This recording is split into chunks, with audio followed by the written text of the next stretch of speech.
بسم الله الرحمن الرحیم. برادران محترم و خواهران گرامی، امیدوار هستم که صحت سلامت باشید. در این ویدیو کوتاه در رابطه با این صحبت میکنیم که چه کار بکند انسان مورد احترام در جامعه قرار بگیره. وسایل و راهکارهایی که انسان را در جامعه محترم میسازد چیست؟ با کدام روش ها، با کدام میتود ها و راهکارها انسان چنگ بزنه که در جامعه در بین مردم عزت پیدا بکنه، با عزت زندگی بکنه، محترم باشه.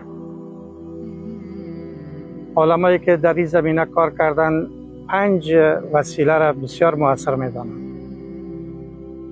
یکی از او وسایل ای است که انسان زیاد گپ نزنه، بی مورد گپ نزنه، بی جا گپ نزنه، در لغویات غرق نباشه. انسانی که زیاد گپ میزنه او کثرت و سرسره داره. این انسان در بین جامعه وزن اجتماعیش کم میشه. یگان طور شما دیده باشه میگن که فلانی یک گپ بازار خنده بود، بسیار مردم هم میخندان، بسیار گپ میزد و این اخلاق میدانن، در حالی که اشتباه است.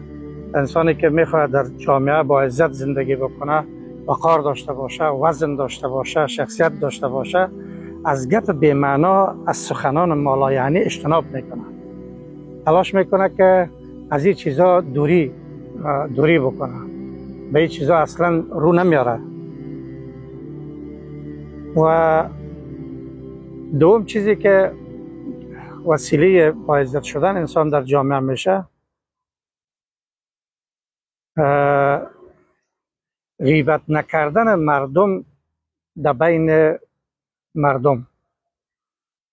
یکی از انسان تو فکر میکنه که ما وقتی که غیبت یک آدم پیش وزیر میکنم، پیش رئیس میکنم، پیش احمد میکنم، پیش فلانی میکنم، من مقرب درگاه از آدم میشم، من پیش از آدم محترم میشم. در حالی که برادرای محترم این اشتباه میکنه. او آدمی که تو پیش غیبت میکنه او احساس میکنه، او میفهمه، او درک میکنه که تو شخصیت نداری، تو وزن نداری، تو عزت نداری. اگر تو عزت داشته باشی در مورد بی عزت سازی یک انسان مسلمان گپ نمیزنی. او آدم اگر کمی عقل داشته باشد، برعکس این که تو فکر میکنی تو مقرب درگاه شوی، اینطور نیست. تو ذلیل میشی، تو سبک میشی، برابر بال مگس ارزشت در پیش مو آدمی که غیبت میکنی در پیش مو آدم کم میشه. این برداشتی که یک انسان ها داره که غیبت یک انسان پیش یک انسان دیگه میکنن و فکر میکنن که ما از این طریق عزت پیدا میکنیم، با عزت میشیم و مقرب درگاه از آدم میشیم. این برداشت کاملا اشتباه است. از این باید انسان مسلمان اجتناب بکنه. یک انسان ها میره که عادت دارن فطرتا که میشینن غیبت شروع میکنن. بند خدا چه فایده داره می غیبت؟ در ویدیو دیگه در رابطه با این صحبت کردم و خدمت دوستا. فایده نداره. کسی که میخواد محترم زندگی بکنه باید زبان خود حفظ بکنه، زبان خود از مالایعنی حفظ بکنه، بدون ضرورت گپ نزنه. این دو.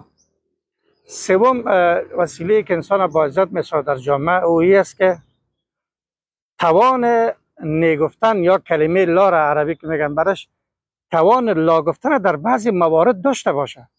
در بعض جا از پیش ساخته میشه، تقاضا میشه، خواسته میشه که بیا این کارو بکن، بگه نمیکنه زیرا خلاف شریعت است.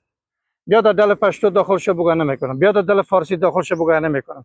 بیا در حزب ملیتگرای داخل شو، نشناسی و بسیار پشتو و فارسی و ازبک و هزاره و گپا، یا در این دلا داخل شو، بگه من نمیکنم.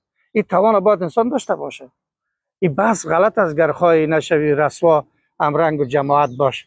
کسی که امرنگ جماعت در امور غیر شرعی شود، در چیزی که خدا ناراض باشد، این آدم ذلیل میشه.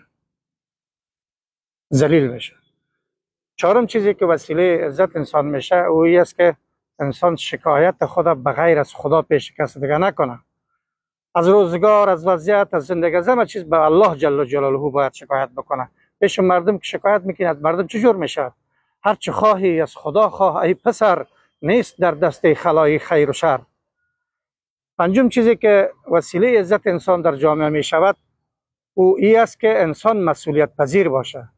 در هر مقطع زمان که برش یک مسئولیت داده میشه، مسئولیتش نسبت به خودش، مسئولیتش نسبت به خانوادهش، مسئولیت نسبت به جامعه، مسئولیتش نسبت به خدا، نسبت به پیامبر، نسبت به دین، نسبت به اون منصب و پستی که داره، این را باید درک بکنه و مسئولیت پذیر باشه و در ردای او مسئولیت باید جدی تلاش بکنه. انسانی که مسئولیت خود ادا کرد در جامعه وزن ویژه پیدا میکنه، محترم میشود. این 5 وسیله تجربه ثابت ساخته علمایی که در این زمینه کار کردن میگن اگر کسی به این 5 وسیله چنگ بزند در جامعه عزیز میشود، اگر کسی ضد این 5 کار بکنه در جامعه ذلیل میشود، وزن اجتماعیش کم میشود. اگر میخواهیم که با عزت در جامعه زندگی بکنیم به این وسایل باید چنگ بزنیم. تا ویدیوی دیگر شما را به خداوند بزرگ میسپارم. مؤید و موفق باشید.